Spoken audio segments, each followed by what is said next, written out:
Welcome to Bigfoot Society. If you have Bigfoot activity to report from the same areas discussed in this episode, please reach out to me directly after this episode.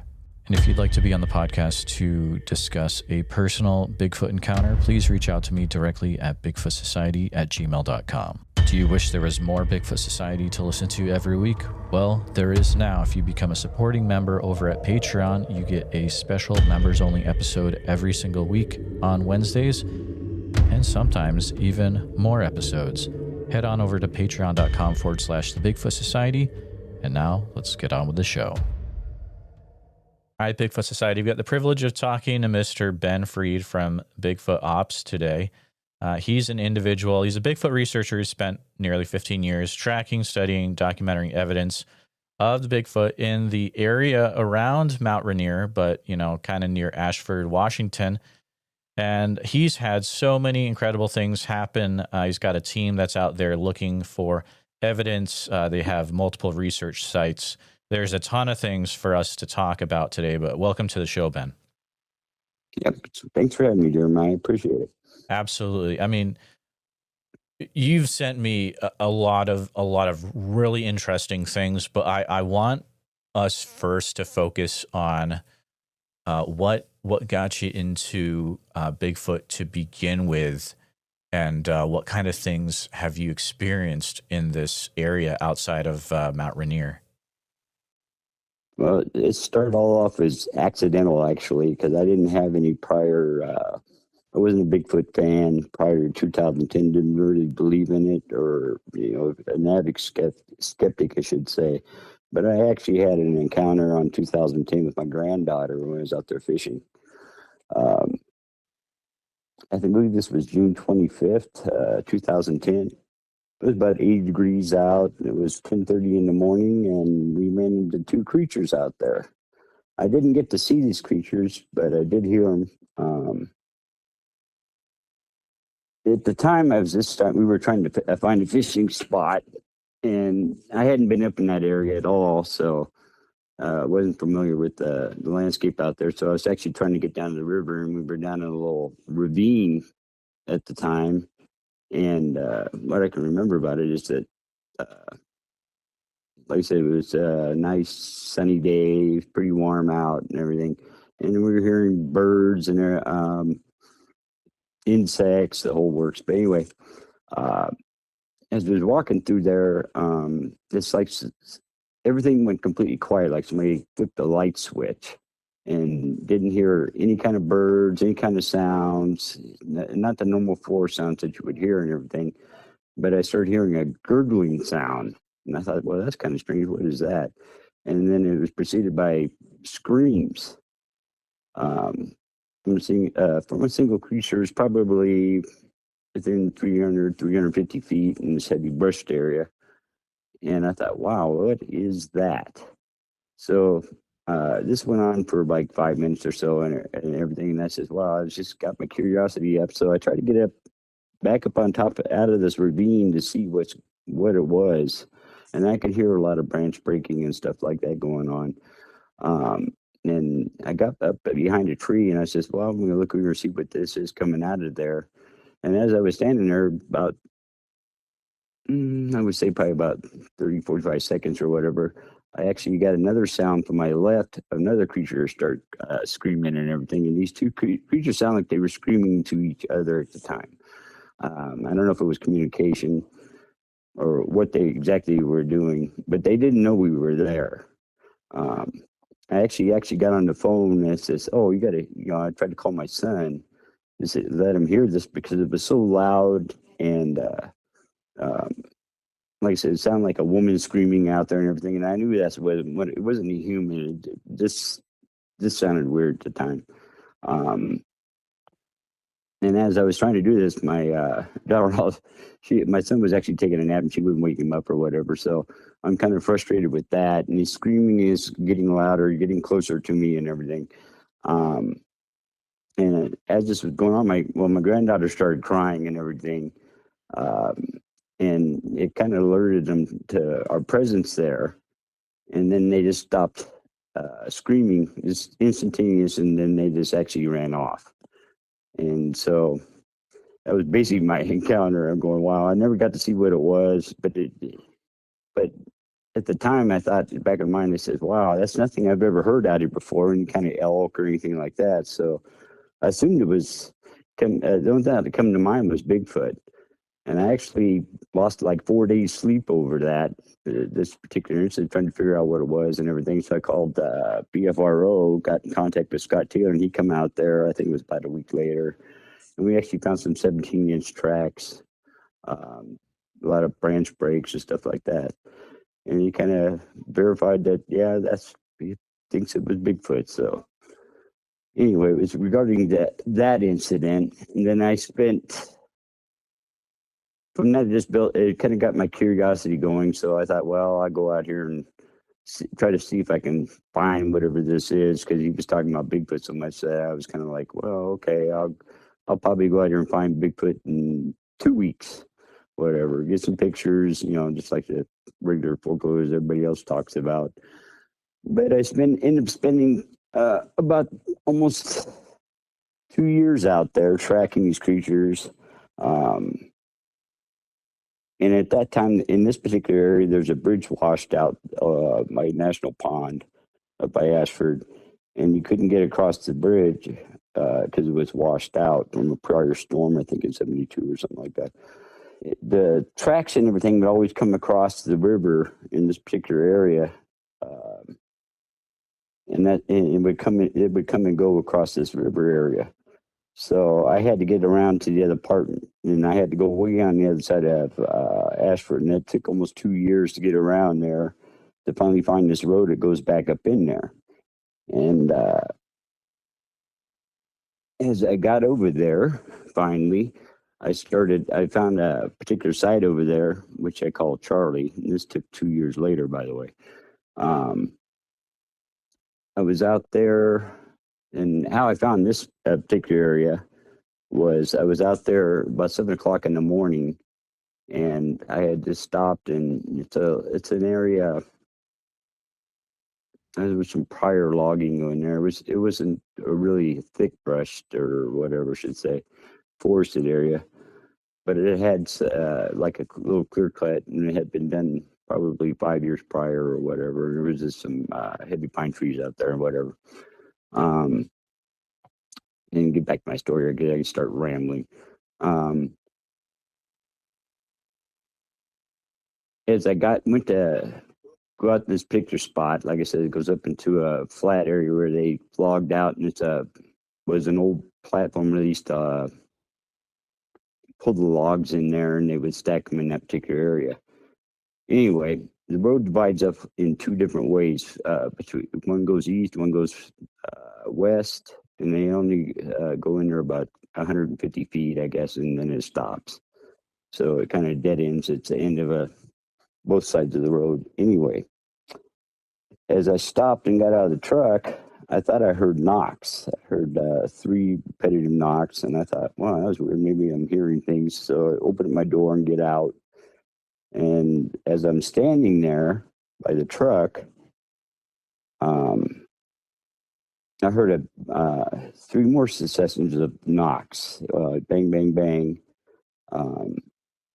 3 elk come flying out of the brush right where by my truck, right in front of me, probably within 50 feet, and they were heading west. And as they were running west, I hear this bang, bang, bang again, and they changed direction, went across the road in front of my truck. And they went back about 75 feet or whatever. And I hear bang, bang, bang again, wood knocks, and they changed direction and went straight east.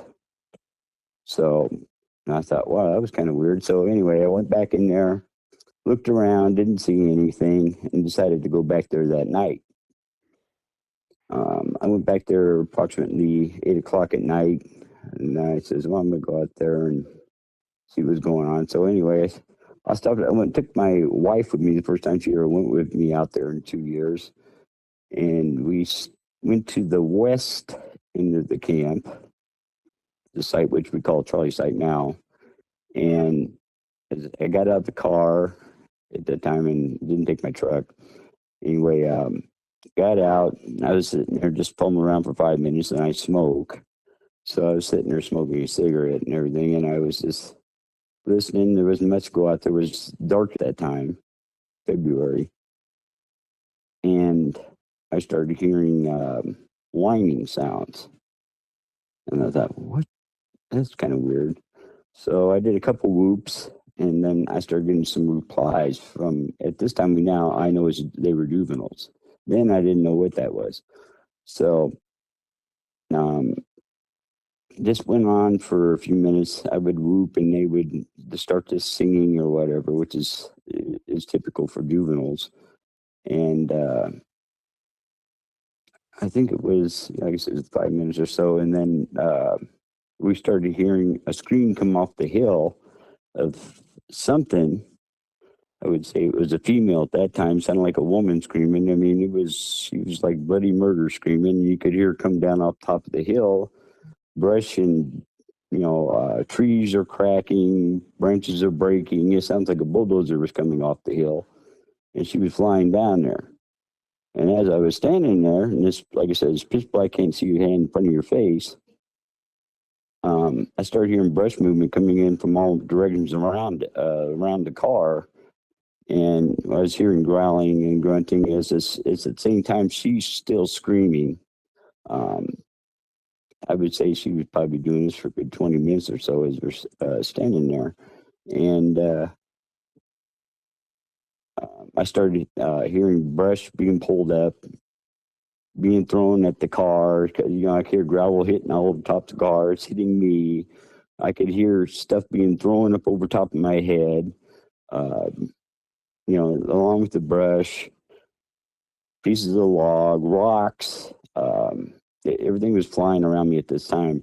And then, like I said, you start hearing all these other screams coming on at the same time. So there was quite a few creatures out there at this time, and it scared the hell out of me. I actually tried to get back in the car, and my wife actually locked the doors, wouldn't let me in. So I kind of basically had to deal with this out there. She was actually terrified. So um, that was an interesting encounter and everything. This went on for probably.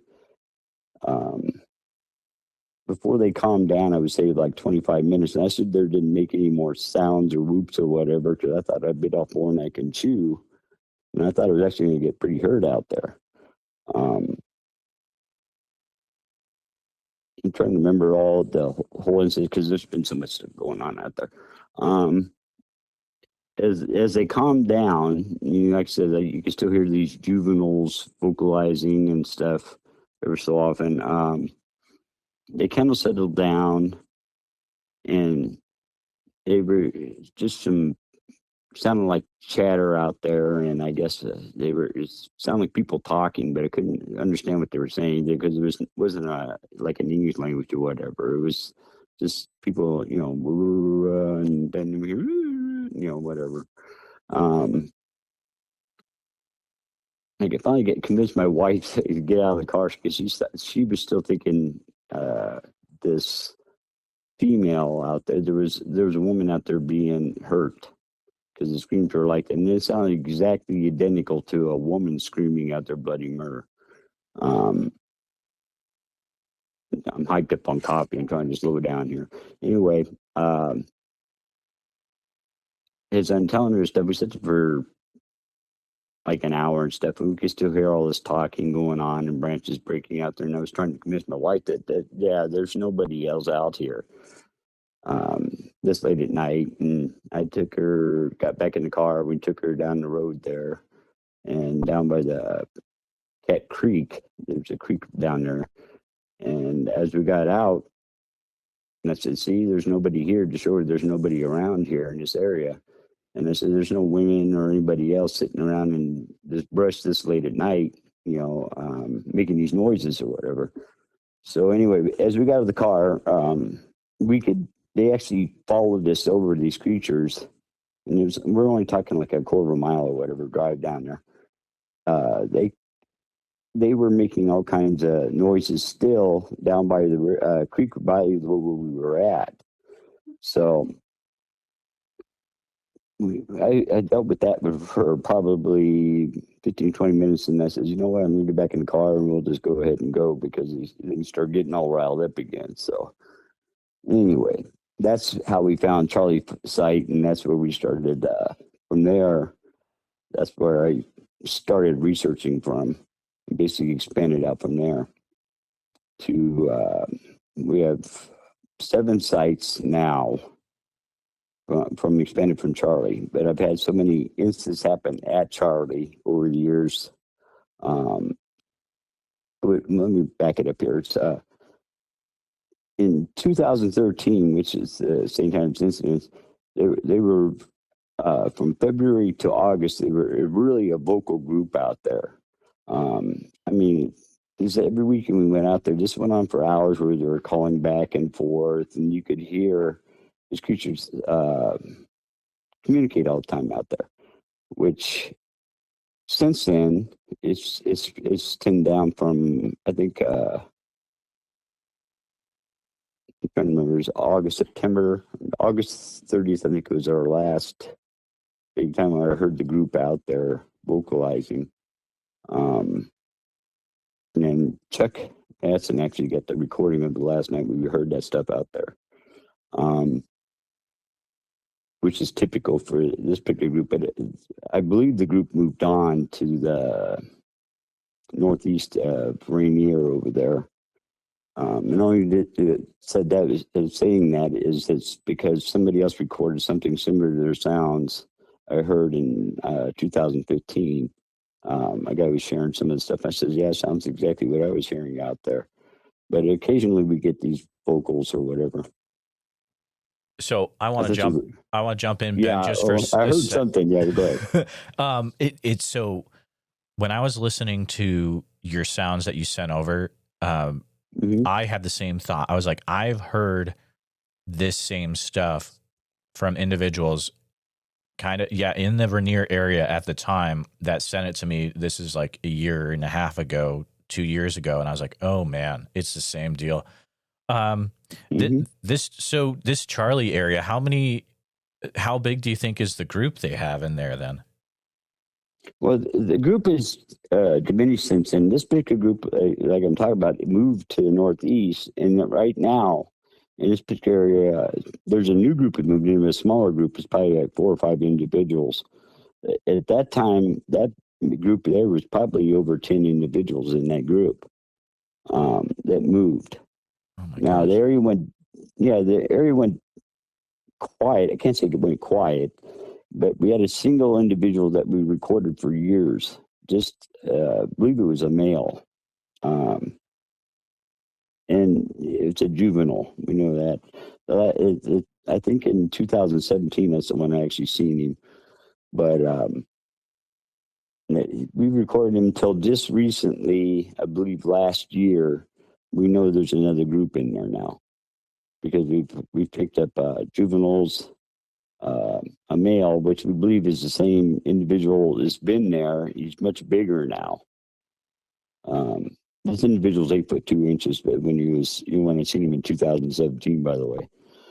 So, but the group is, like I said, it's the group moving in and out of these areas. I can't say, well, they're not really moving out because, like I said, they're always there.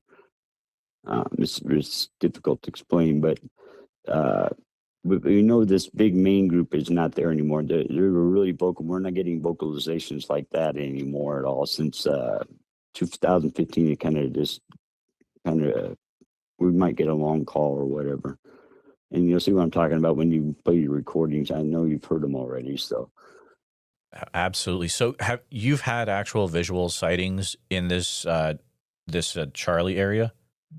Yeah, I've had one at Charlie, I've had one at Yankee, and I've had one over by National. The one at Yankee was the closest. The one at Charlie, I'll explain the one at Charlie. It was actually, it was in July, I believe it was. Oh, I can't my notes, whatever. But I know it was in July. I had Scott Taylor out there with BFRO. And we had been doing some researching out there. and I had taken him up the top of the hill. There's a big giant hill at the base of this site, and runs up about 25, 3,000 feet, I believe, in elevation. But we were up there on top of the hill looking around most day. We found a lot of prints up there. I remember Scott just telling me, he says, "Oh, I can't believe there's this many prints and stuff like that." And he says, "I've never seen so many." And yeah. It's old news to me. And I said, "Well, yeah, I've been telling you that all along, Scott. They're all over out here." Anyway, we went down to the site and to Delta, and I took him down there and let him see that site and that area and stuff. And he's found some interesting stuff there. And we come back to site, and it was late evening. I think it was around 9 o'clock or whatever. And he had set up a tent and stuff out there. And I was about ready to, just before dark. I always set my equipment, recording equipment, before dark. Anyway, I told Scott, "Yeah, I got to get out here and set this equipment or whatever." And as I did that, I would grab two parabolics in my hand. I had one in each hand, and I was heading out to the east end of Charlie to set these up. And it was kind of like misty out there. We get a lot of rain here. So, and as I was trying to cross these deadfall branches around the ground, like I said, it was an old logging site and everything. I was slipping and sliding on these branches and everything. I noticed off to my left, I had caught sight of some movement over there, and I kind of stopped and looked over there, and actually seeing the creature was actually like, I don't want to exaggerate this, about 4 foot wide or whatever, and he's standing behind a tree that's probably a 12-inch diameter tree, and he was trying to hide behind there. And as I was standing there watching, I could see his foot, his leg stepped back, and he actually stepped on a branch. I could hear it crack really loud, and as he just stopped. And then he turned around, peeked around the tree, looked right at me, and he just had the weirdest kind of look on his face. But anyway, he looked down at the ground, like where he stopped, like, and looked back up at me like, "Oh crap!" I know this is not exaggeration. He just kind of like looked at me and just did that. He pushed off the tree. He flew about 20 feet over, and all I could see his feet actually on the back part of it. And he went down on all fours, and he zipped over to the east, like unbelievable speed. And he went back in the brush, and he kind of was back there breaking branches for a couple hours or whatever.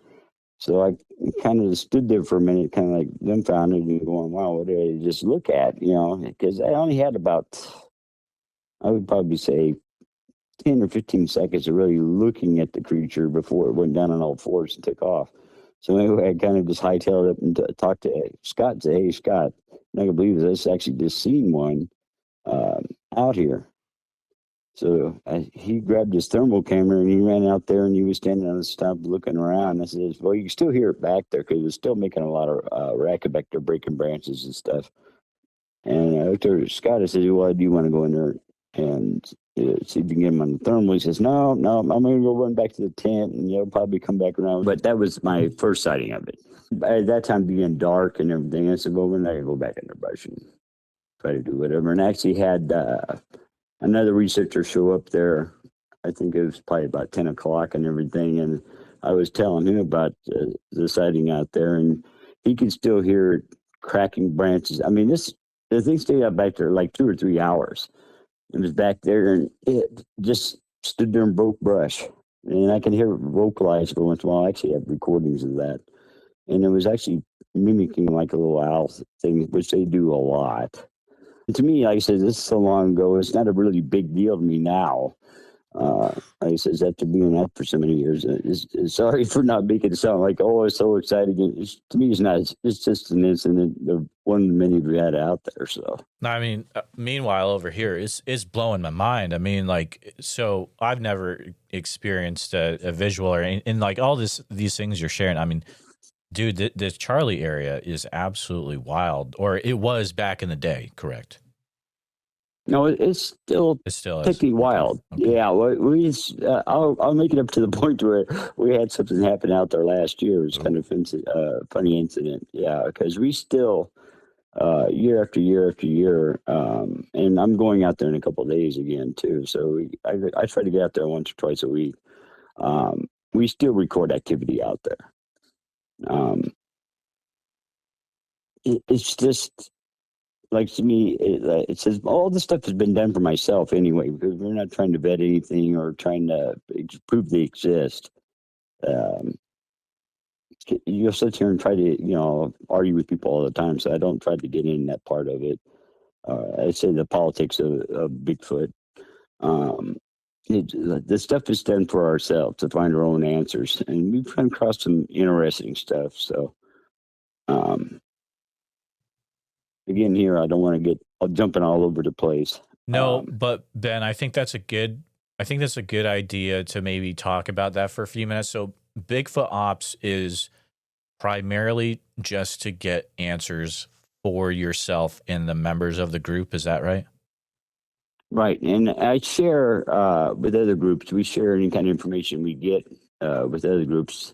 If they show a serious thing where they interest in the field itself, if they want, people just want to go out and have an encounter, as I call it, an experience. I've taken people out there where they can have that experience. But if they really don't show an interest, we really don't like sharing the information because it's not, it doesn't. I'm trying to think of the word. It shows me that they're not showing enough interest in it to want to find any kind of real answers. They just want to, again, have that experience. Right. They want to hear the vocalizations and all that kind of good stuff, and that's about it. I call it dinner and a show. They want to sit out there and give them a dinner and a show. Is basically what it is. That's hilarious, Ben, but it's so Yeah, true. I tell people that It all is the time. so true. It drives me crazy because people have, when we talk about hidden motives, is they'll say they want to research, then we take them out there and they really get, they get to have experience, hearing some of this stuff and everything, and then after that, they're kind of like, oh wow, I'm satisfied, and that's it, Yeah, kind of wasting their time. right. It's like, I just want to go check out Jurassic Park and okay, I saw the dinosaurs. Yeah. Now I'm out. Well, basically, most people they end up keep looking. I can never figure that out. I said, well, they're right here. So if you really want to research them, they're always here. I said, if you put your time out there and everything, you're going to hear them and see them and whatever. So, but these people, I just want to continue. I'm going to run to Bumping Lake or whatever. Sure. I kind of just throw my hand, eyes up in the air. Like I said, the people we have are pretty dedicated, and we just stay out there and, like I said, and do our own research and just say whatever, people come and go. So now, the audio that you had sent that is labeled Chuck, is that from Area Charlie? Yes. Okay. Actually, to the east of Charlie, that's over there by where I was talking about Cat Creek and where we stopped the car at and everything. And Chuck had actually, I want to make sure Chuck gets the credit for it because I did not record this. I have other recordings rated on there that are samples of the same, basically the same creatures vocalizing and stuff. But Chuck is the one that recorded this, and I think it's an awesome audio actually for how the groups really do react out there and how they communicate and everything. So go ahead. Okay.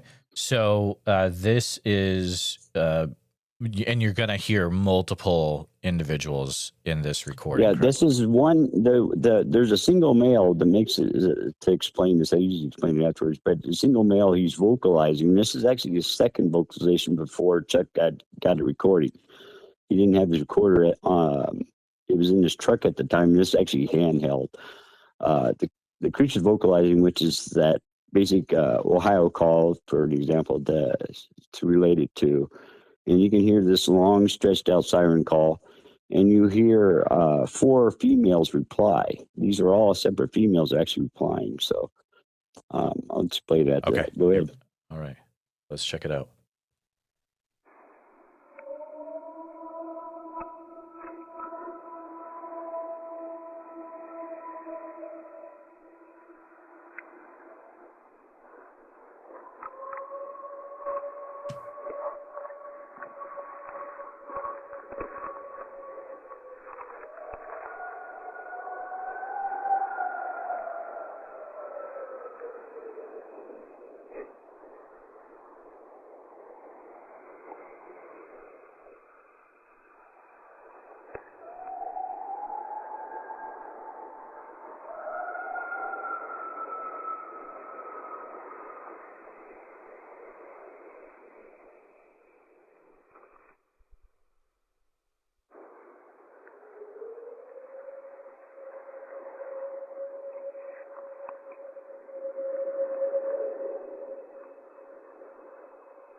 Yeah, this is the audio where I've heard it from other people. I've heard that same exact things from an individual. Her name is Chanel, and she would drive around the roads around Rainier and just The have a Sparrow. what? Sorry. She's with Sparrow. Isn't that Oh yeah, yeah. So you know Chanel one? Chanel. Yeah. Yeah. I don't Exactly. know her. I like to meet her Yeah. because she's in that particular area too, and I think she is. I don't want to. I think actually getting recordings from the same group that moved to the Northwest. This is that group. Oh, when that would make total sense, Ben. I mean, it does sound so similar, right? Right. And like I said, I think I've heard other, because I've been in for so long, people sharing other recordings. The groups particularly sound the same. I've actually heard the same group. I can't remember what it was by Stevens Pass. It sounds like the same particular thing. I don't think it's the same group, but it sounds particularly the same kind of rhythmic sounds and everything. So, but this is what's typical. What we were hearing, I was hearing out there for several months. Every weekend I went out there, and I would hear this group doing this for hours. It wasn't just a occasional scream here and there. This was going on all night long, which is interesting because I haven't got anything like that since then. It's like it says in the groups because they're pretty much quiet now. So Oh, that's some wild, wild stuff. So, Bigfoot Ops goal is to get information for yourself. It looks like a heavy focus on audio recording, correct? yes. Okay. Is And at that time, I didn't do too much recording. In the early 2013, I have a few of them. I lost a lot of recordings that I had on a laptop, and I had a virus on it, and I lost a lot of audio because of that, probably over 200 vocals. oh my goodness, But I just want people to understand what the groups sound like and what's calls and stuff related. This sounds exactly what I was hearing out there for several months. Is what Chuck recorded. now has there ever been an attempt to try to get any visual evidence of what you're encountering out there? Yes, we it's because of the brushy stuff. Like I said, we have every type of camera, thermal cameras. We have handhelds. We have cameras, trail cams. Now, I've had some interesting things happen to our trail cams where they've been destroyed and stuff like that. But it's really difficult to explain about capturing these on video. Um, we were actually just discussing it the other day, but our more main focus this year is probably trying to get the videos, the thermals, and starting this actually Friday we'll be doing that. Oh, But there's been okay. several attempts, so it's difficult. So people think it's just even though they're there all the time, it's not that easy. They hang back in the brush. It's easy to get audios. I mean, um, you can set those out there, but there's something about the game cameras and thermals that seems to be a deterrent to them. And we haven't I don't like to speculate on it because it's not. We know they can see in the IR spectrum because, like I said, they're finding our game cameras. No matter how well we hide them or whatever, they still find them out there. Absolutely. I think it might also be good to spend a few minutes maybe discussing about what you think the Bigfoot actually is or how you categorize it. Well, I have these discussions all the time. Boy, it's a tough one. I can't really say what it is. 'Cause everybody has different theories on this. I do know that people like to give more uh, intelligent thinking, and I haven't seen that. I would like to say that it's probably below human thinking, reasoning, and intelligence. I haven't seen anything out there more that would be anything more associated than apes on the way they their behavior or whatever. And the only reason I'm saying that is that their problem solving skills, when related, I'll give an example, is is, I don't know if you're showing them or not, but our farm units are recording units. They play with those all the time. They have no fear of those. I've never had any destroyed, or they pick them up, sniff them, put them back down. They put little structures around them or whatever. But you could hear them. We hear everything on these audios. You could hear them testing this equipment. Is what they're doing is they run up to it, they run back, they run up to it, and they run back, and this goes on like 4, 5, 6 times, and then you hear them walk up to it, pick it up, sniff it, and put it back down, and then walk off and do whatever they normally do. Either go walk, bang on some rocks or trees or whatever, and that's it. Their problem solving skills, they try to figure out what it is, but at the same time, they don't go beyond that. Like a human or something, they look at it and probably throw it down, beat on it, jump on it or whatever, and okay, they're satisfied. These things, that's all they do with our recording equipment. It's just that, which seems to be more like an ape, like a chimpanzee or maybe a gorilla would do. Now, a gorilla might just decide to take it and pick it up and beat it all to death, whatever, but they don't seem to want to go beyond that. Their curiosity goes to a certain extent and stops. Like I says, they don't play with the buttons. They don't try to open it up or, trying to see what the main cause, like a human would trying to figure it out. They just get bored and then they just walk away. And that's why I would say that and like I said, I've recorded this time after time after time, probably 10 or 15 instances where they've done this. The same exact routine. Because most time I pick a recording and say, oh, they're doing this again. Like I says, they just do the same thing over and over again, and that's it. Doesn't matter. And this isn't the only site they do that. Is Charlie. They've done this at Yankee, Zebra. It's all different places we put this equipment. They've done the same exact thing. I know people like to give them human abilities or anything, but I haven't run across anything like that to say it goes beyond that. Extremely interesting. So based off of what you have seen, if you were to broadly categorize it, usually people are saying, oh, kind of look more like we have some undiscovered, apes out here, or maybe there's some kind of like offshoot of human that's hiding out in the woods. Would you lean towards either of those, or would it be kind of totally different for you? The creatures that I've seen in physical aspects of it is they're human-like in the face. You can actually see it pronounced right, but they have a heavy brow ridge that I've noticed. And I always relate to it like a caveman or I don't know what Neanderthal is. I think I've seen a few pictures, but I really relate it to that. There's isn't a lot of hair on their face except for around the cheekbones and stuff, and they have a big, wide mouth on them.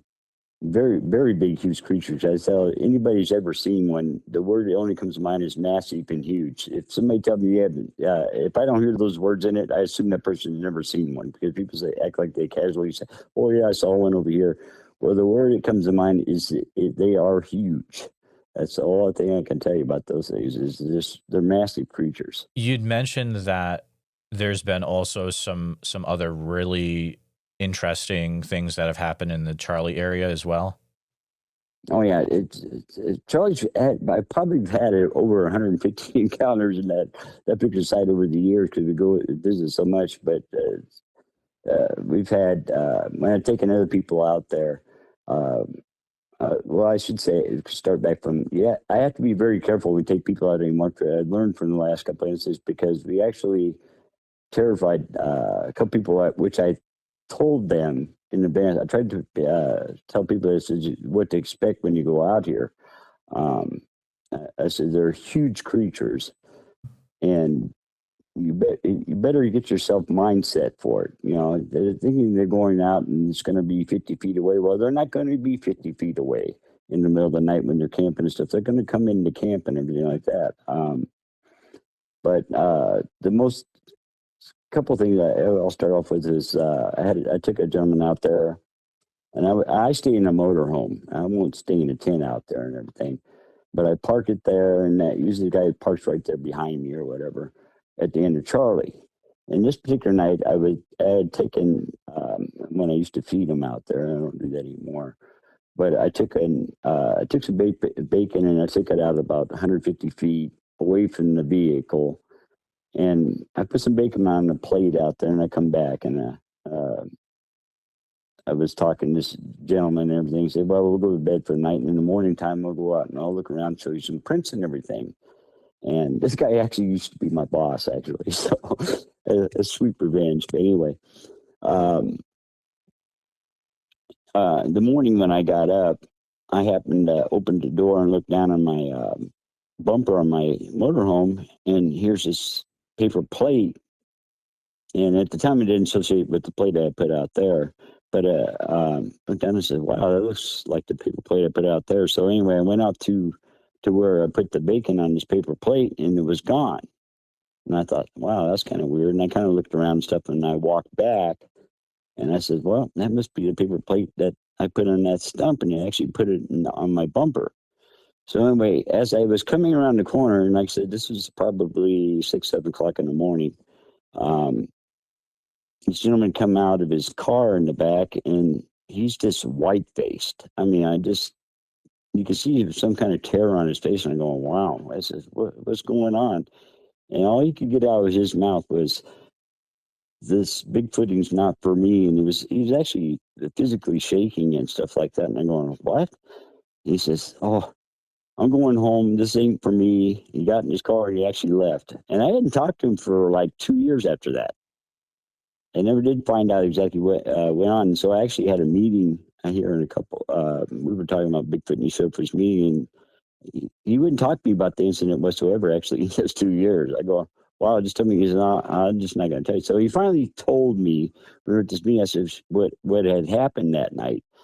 And he says about after he went to bed and he was sitting there asleep, and he was kind of like jarred awake in his car. Something bumped the car in the middle of the night, and he's only like 5 or 6 feet parked behind my RV. Um, anyway, he said something jarred and woke you up, and so he kind of looked out, and he said it was dark, and he said in the front of his vehicle he seen that big shadow, and I think he said he turned on the parking lights or whatever, and all of a sudden there's this big, humongous creature. He says as big as the front of his car was leaning up over the hood, and looking through the windshield at him. And he says he just lost it. He says he was just terrified. He was just scared. He was so scared he didn't even know to start the car to leave or everything. And he said he just laid there and this thing was just staring at him. And then he said it stood back upright and walked off. And he said he was just in shock. And I asked him, I said, why'd you sit there? Why didn't you honk the horn or whatever? He says, I was afraid it was just going to come back and attack him. But the guy was physically shaken up in the morning time. So I know he had seen something. But it was it, it was terrifying to him. And like I says, that's one of the things I was learning. He says, "Wow, uh, I actually think it gave him PTSD from the incident because he was so traumatized. He tells me every once in a while, he texts me, he says, "Oh, I think he's ready to go back out," and he still won't go back out. I said, "Well, come on, I'll take you back out there," and he won't go back out there. He was really physically white faced and everything. And I thought, well, wow, he was really through some traumatic stuff on that. So, like I said, I'm really careful trying not to have that happen again with people out there. It's just instances, and I believe that was around 2017 or 16. I don't remember. It's been quite a long time. Ben, this is some really, really wild stuff. I mean, this is, I would say, it's as wild as like, Southeast Oklahoma. I mean, maybe even more so. I'm just coming into the story myself and hearing it for the first time. But, there's another thing that I did not mention yet about your background. It was in your bio that you gave. So you you are a military veteran as well, correct? Yes, I'm a combat veteran. How do you think having that background as a combat veteran and an officer has helped you in these years of Bigfoot research? Well, actually, I just discussed this the other day with the people. Is if you look for a tactical advantage in what the military's trained you on maps and stuff and how you scout on locations and everything, that's what's the biggest thing to me. And you look at things perspective. Um, I look at it as like you're on a battlefield, and you're trying to lay out everything, and this is your. I'm trying to think of the words here for not enemy. I don't want to say combatants or whatever. And you're trying to figure out how they do like troop movements and stuff like that. And it's exactly what I applied out there on basically tactics on how to outsmart these guys or whatever, because they are intelligent for their environment. I mean, they're really adapted to for camouflage out there and everything else. I mean, it's very impressive. But I still don't give it any more than human. I wouldn't give it human qualities, but they are adapted for their environment. Sure. Yeah. So I don't know any more words to say than that. It's just it's their adversaries. I call it. I just look at it, you need to know your adversaries to actually figure out how these things move and stuff like that. And even then, they change it up on you. Yeah, and I think my listeners can get that. And in you saying that, it's not saying that you're wanting to, like you're not trying to shoot it or anything. No, right. It makes no sense to, and I don't even want to dissect these creatures because the simple fact is that humans have a tendency to just want to destroy everything to get their hands on it. And I don't think it wouldn't stop there. And that's my personal opinion. And like I said, this person it would, if it say, oh, we want one creature, well, they would have to say, okay, it's a male. And then they decide they want to chop off the female. And then we need to know more about the group. And they'll chop off a juvenile. And it's just weird thinking. Like I said, I just don't think people would want to stop there. So we don't try to. I teach people how to basically find them. But at the same time, I just tell them, I won't tell anybody who wants to go out and shoot them. I always hear stupid people making these comments about when it comes to that. It doesn't impress me at all. I say, well, here they are. You can go out there and try to shoot them, but it's going to get you killed probably. I would say 100% yes. Yeah. And again, it's the person that hasn't seen one, so they don't even know what they're dealing with out there. And that's what even as many years we've been doing, we don't know exactly what we're dealing with out there, and we have to be very careful not to to do any kind of aggressive things. Because actually, I'll talk about a story we just had happen last year. We got an aggressive response, and all we did was play an audio. Really? And it was a human baby crying. Oh dear! Generated an aggressive response by a male out there, the one at Charlie. So I want to hear definitely more about that in a minute, but I want to add a commentary first. In the community, there's always people that are like, "Oh, just play a baby cry." But listen, guys, like here's an example of why that might not be a good idea to do that. I mean, so can you share like when you're saying there's an aggressive response, like what kind of things happened in response to that audio? Well, that's actually how we got one of the audios that you're going to play later on here. Is like it's speaking and growling and stuff. It actually called out from the top. We had, and this was the first time I've actually used this because it was actually my one of our researchers. He just had a newborn child, so I was joking. He just recorded it. And I said, well, I'll put that on because we've heard about the same things about playing, this baby crying or whatever. I said, well, I'll put it out there and we'll try it. So we did this last year. It was in July again. I can't, or maybe it's June 29th or whatever. I don't remember. Anyway, we played that out there and we got an instantaneous response on the second time I call blasted it out there. And we heard something calling out. And the first That's the only one clear one I said I heard was this calling. In that we know it's a male. It was calling off the top of the hill. There was calling down to us, and I says, "Wow, that was kind of weird." And at first, because this sounds like a bear, um, and I had it vetted, by the way. Um, it sounded like a bear response, and I says, "Wow, did we just call in a bear?" So when I did that, I thought about it. So I actually walked back to my truck, and I actually pulled out I have a vest and a carry gun, and it's just to scare the creature off. We don't plan on going out there and shooting bears or anything else either, but I get armed.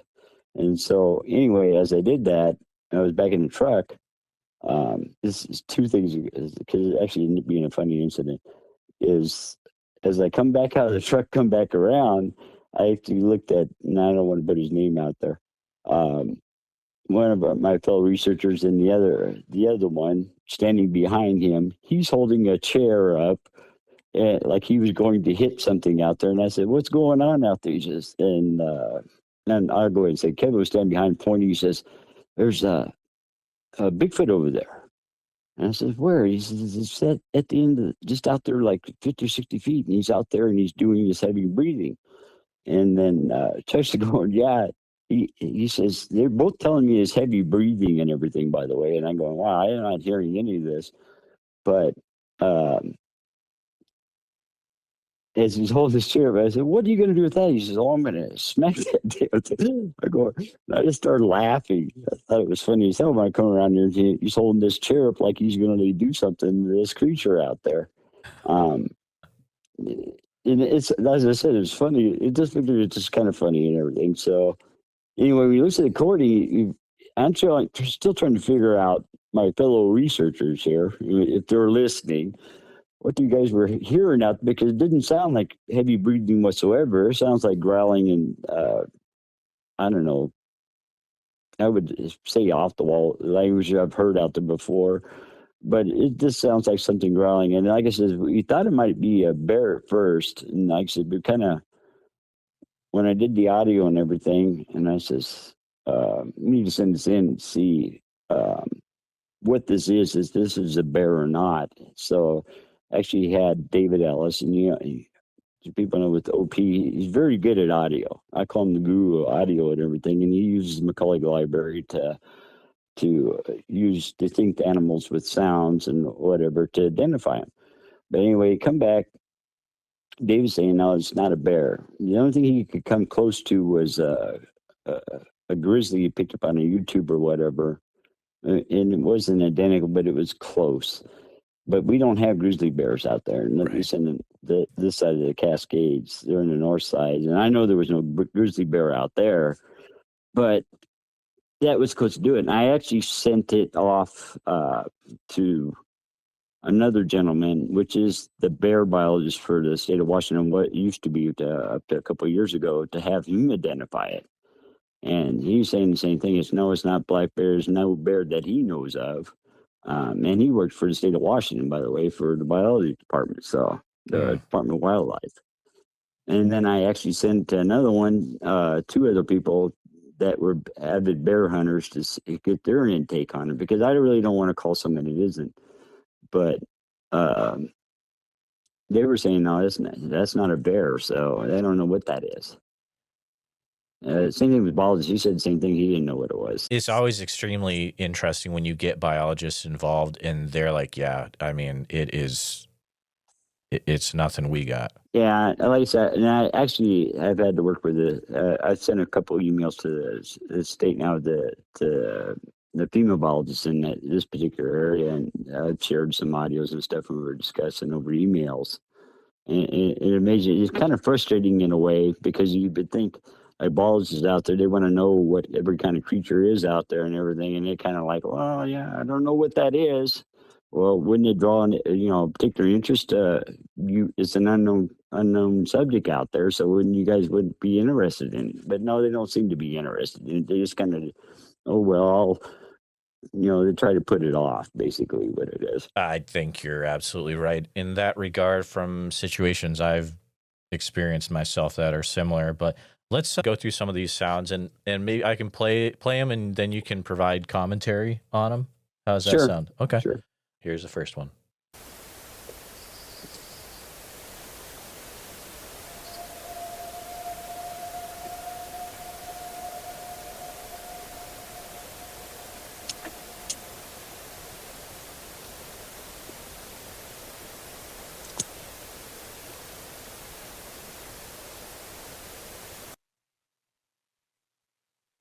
All right. Okay, that's a female response, I believe, to the male. You'll hear it's been separated. There's going to be a male response you put on there too. Uh, that's typical when we hear a younger juvenile, and what we heard out there at this time, I think it was 2015. For a couple of months, we hear this creature calling out. It's a younger adult, and these are the responses you get from females. He was calling to a different group, was over at Delta, and you could hear them replying. But this is the replies they do to the male calling out. And like I said, this is purely speculations because it was going on same time. He would come in, he would call from over Charlie over to Delta, which is about a mile and a half away, calling to this group out there, and you could hear him replying. And he did this several times and couldn't figure out why. Again, I'm speculating here. It sounds like it's territorial because he would go to a certain spot, call out, they would reply, and they do this for, depending on it, 30 minutes, 45 minutes, and maybe an hour until a big male replies back from over at Delta, and then all the activity would stop. And according to the recordings, he walks up, does this, then walks away. And he did this several times in a row. And I go, wow, this is kind of weird. How come you just don't walk over there and, interact with this group and everything? Why are you always calling out? So we believe, and like I said, we're only going off of what we're getting off the recordings, that it's territorial, and this younger juvenile, I shouldn't say younger adult male, just couldn't walk over there and interact with this other group. We couldn't figure it out. Like I said, this went on for 2 or 3 months out there. Every so often we get these calls. It's hard to speculate exactly what they're doing. You can't see it going on, but you hear these things. And like I said, when he's doing this stuff repetitive over and over again, we're drawing a blank to why he would always come in one spot, call out, and they reply from this. Again, why he wouldn't just go over that way in the first start. But we definitely know there was a big alpha male, we call it, that would call back, and it would just stop all that crap. It would just like end. Can't call it crap, but I mean, saying all the vocalizations would just stop and go silent. Right. Are you referring to the male wailing one? Yeah, that's Okay. the same guy that was calling out.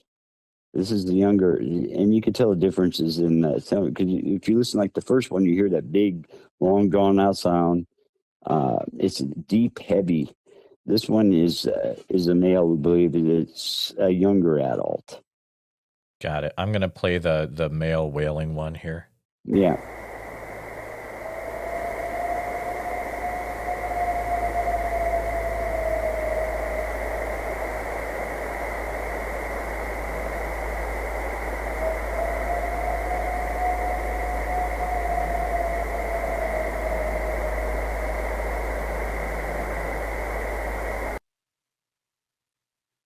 So you'll hear that from one area and then the female response from the other area?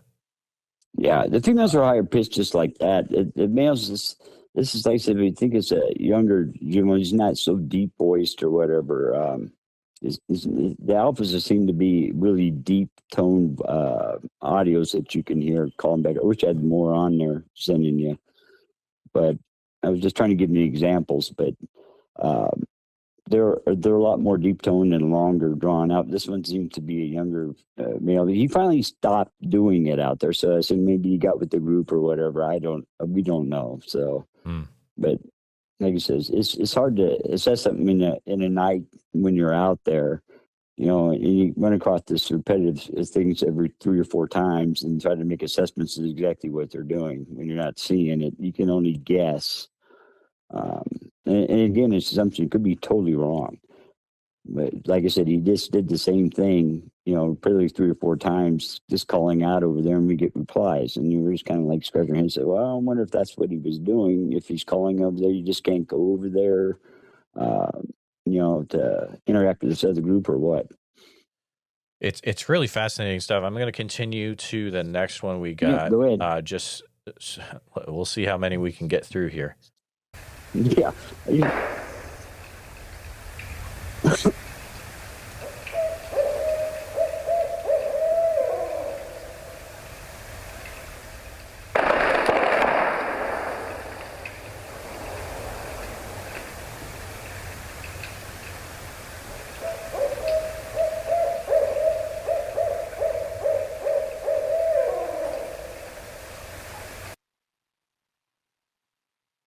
That is a knock that people are always talking about. It sound like gunshots.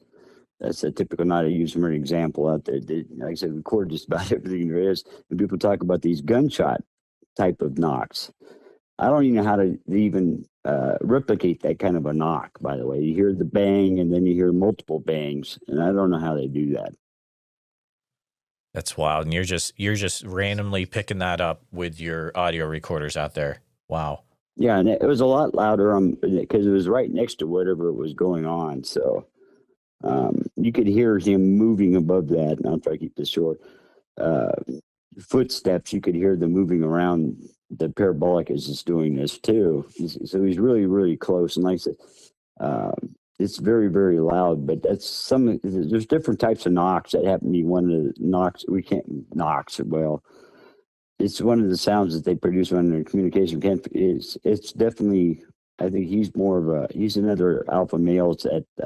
He's on the east side of Yankee that does this kind of stuff. He's a more aggressive type of Bigfoot out there. He's a big rock thrower and stuff. Oh, got comparison here.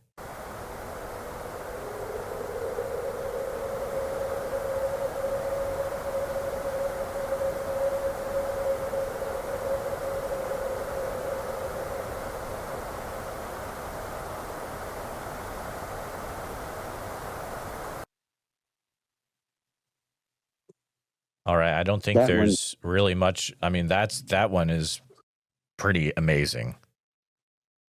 They're long. If you know it's long-winded, I believe that's a younger male also. But they do this.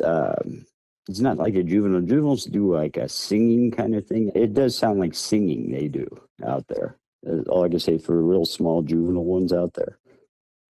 It's a totally different type of vocalization.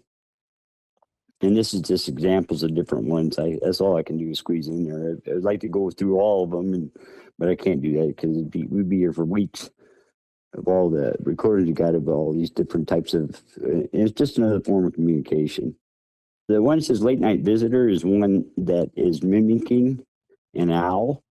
And you can actually hear the different resonance in the tone, how it differs from a regular owl out there, a barred owl.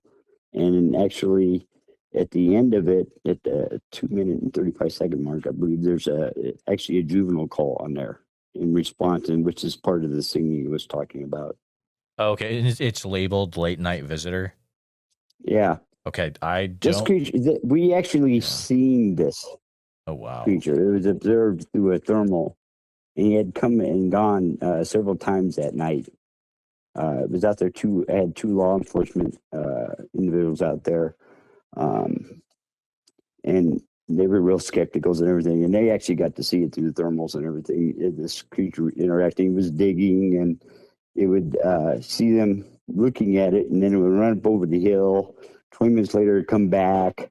And as soon as they start, you pull up your thermal again, it would run back and it would hide for a while. So he was doing it several times that night.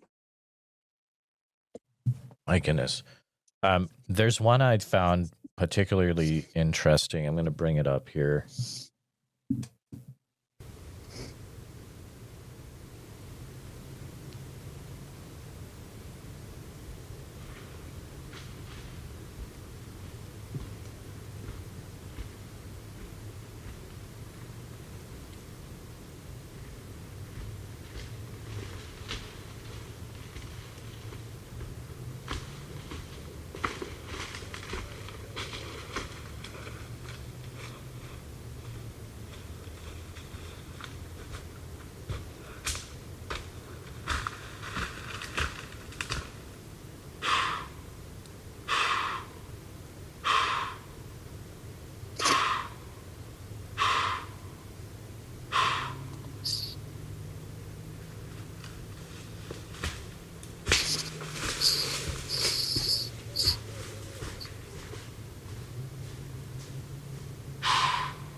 It's a long audio. It's awesome though. It's an example of what their huffing they do in their aggressive response, and uh, the backstory on this particular thing is that they had it set up next to it. Is it still going? I think it's almost done. Yeah, it's like 6 minutes long. Okay. This again was by Chuck Madsen. He recorded this, and he had set up a parabolic to a nest site in the early evening, and he actually has a more expensive parabolic dish. It was like $1,200 some dollars for this dish, and he actually put a cover on top of this uh, dish and put it in front of this uh, nest. And as you can hear the creature come in the middle of the night. I believe this was around 1 o'clock in the morning or whatever. And he finds this parabolic and sitting in front of his nest, and he was having a fit about this parabolic being there. You can hear him stomp in there, and he starts huffing. We know it's not a deer elk because it's 6 minutes long. It's actually longer than that, I think. Is that the creature leaves and comes back, and upset again. Parabolic being there, and it wasn't like one of mine, smaller unit. It was a pretty big unit, but this is the response it gave was doing in that this parabolic was sitting in front of its nest, and you can hear it come and go. It started throwing stuff at the parabolic. You can hear that canvas under where it was messing up, trying to see what was underneath it. I believe at the time, but this is a good example of what some of their aggressive responses how they handle a situation. That's incredible stuff. I want to say I've heard, man, I'm going to say it's very unique to other things that I've heard, but I have heard people describe that sound before, so it's really cool to hear it in that regard. Did you say? I've actually physically heard that out there. Oh, wow. Myself in close proximity. I didn't realize it was getting this long in here, but we've heard this, within 8 feet of us, and as they're shaking trees, we hear them huffing like this.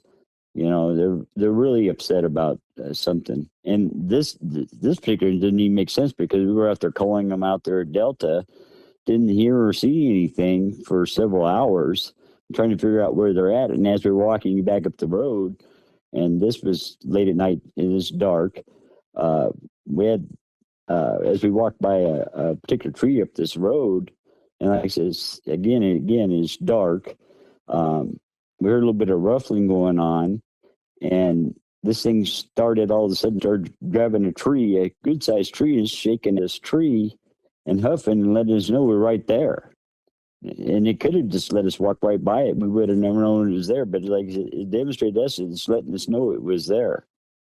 And he wasn't happy. And there was also a creature behind us because we heard a branch break behind us as one was on the other side of the road. Yeah. Scared enough that one of our researchers pulled their gun because it caught him off guard. So I knew there was something there just because I heard a little bit of ruffling or whatever, but I didn't expect it, the tree to start shaking and all this stuff. So, and I told them put their gun away or we're going to get killed out here because it took about 2 steps. Normally when we go by something, they do that and you can hear them, they run off. This thing took 2 steps and stopped and just stood there. Ben, you guys are into some amazing things in these research areas that you have just outside of Rainier. And man, I've got like 20 questions in my head, but this is going a little bit long. But man, I don't know if you're up for it, but I would love to have you back on for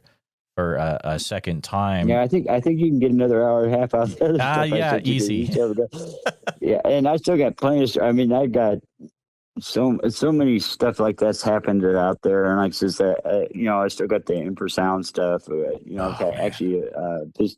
That's something another defensive ability they have. I can only call it ability, but it's something that they do out there, and it's nasty. Oh, You know, yeah. Well, this we got to talk about that it someday. made me so sick. Yeah, he says maybe on the next thing I'll put that on there. But like I says, we've encountered stuff, and like I said, my whole goal is just to share some of this stuff with everybody. I'm not trying to make claims, but I'm trying to use the audios to show what we're encountering out there. Mhm. This is nothing new for us. And I said we're getting pretty good veterans, and we actually have a younger one member now is starting, and he's already had incidences out there already. My So, goodness. and Wow. I've probably taken probably over 100 people out there, and every one of them's had some kind of encounter or experience with these creatures out there. I mean, they're Incredible. that out there, that common, so. Um, Ben, before we shut down this one, is there a way people can keep up to date with what you're doing? Is there any online presence for Bigfoot Ops or? Well, I just do the Facebook thing. Like I says, Okay. we're not into the whole thing is just totally information stuff. And I always tell people they can contact me anytime or whatever through our group, and I'll happy to answer questions. We're always looking for people like to join us. One to do researching.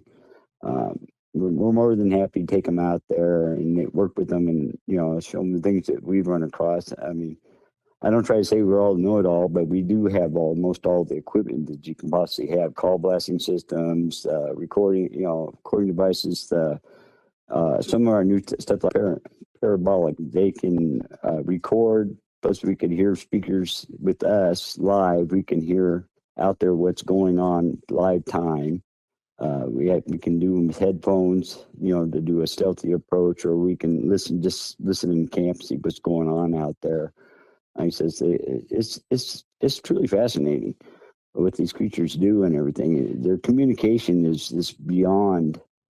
Uh, like I said, only word I can use is fascinating is the things they do. There's so many ways they communicate. Vocal, knocking, Mm. rock clacks. They do all that stuff. Grunts. Um, Everything is a form of communication between them, and there's nothing directed at us. And my biggest thing is to tell people that you're not going to have, if anything, I try to tell you, you're not going to have this physical interaction. These creatures don't seem to want, adult creatures anyway, want to have any kind of human reaction or interaction, I should say, with humans at all. They show no interest in it.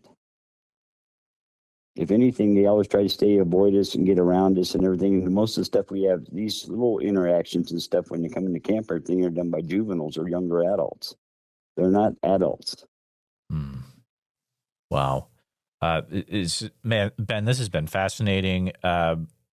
Yeah, you've got so much to share, and listeners, in the show notes is going to be the link to the Facebook page for Bigfoot Ops. So if you want to see like what Charlie area looks like, there's pictures there. I'll have some pictures in the YouTube version of this episode as well. But Ben, thank you so much for coming on the show today, and we'll definitely be talking to you later. Yeah, and I'll try next time to be not all over the place and be more structured for you. It's difficult to sit there and try to download 15 years of it. Stuff has been going on out there, and a lot of the stuff is just normal to us. But if you're like your viewers, it's something that's all new to them, and we just like to share instances of showing, responses to things people talk about, the different knocks and stuff like that. We just like to share all that stuff. Absolutely. Well, Ben, thank you for coming on the show. What you can do when you get a minute is that link I had sent you in an email. You can use that to set up another time that works best for you, and at whenever you have a free time. So yeah, I have lots of free time. I'm retired. Yeah, there you go, The man. only thing I do is just researching. Trust me, that's all I do. I love it. Once All or right, so a week we go out there. All cool. right, thank you, Jeremiah, for having me. We'll be Appreciate in touch. it. Thanks again, Ben. All right, thank you. Just want to take a few minutes to say thank you to you, all my listeners, for listening to the podcast. Please take a minute to help out the show by subscribing on YouTube, making sure you hit the bell so you don't miss any notifications, and share the episode on YouTube with a friend. Also, if you're listening to us on a podcast, thank you so much. Make sure that you're subscribed, share the show with a friend.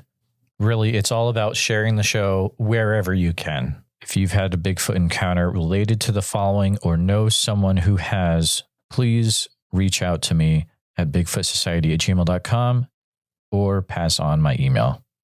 Here's a list. The Subtle Lake area of Oregon, Rainbow, Oregon, McKinsey Bridge area, Sweet Home, pretty much that entire area, the north part, if you get what I mean. I'll see you back next time, listeners. Sasquatch Summerfest this year, July 11th through the 12th. It's going to be fantastic. July 11th through 12th in Green Waters Park in Oak Ridge, Oregon. And listeners, if you're going to go, you can get a 2-day ticket for the cost of one if you use the code BFS,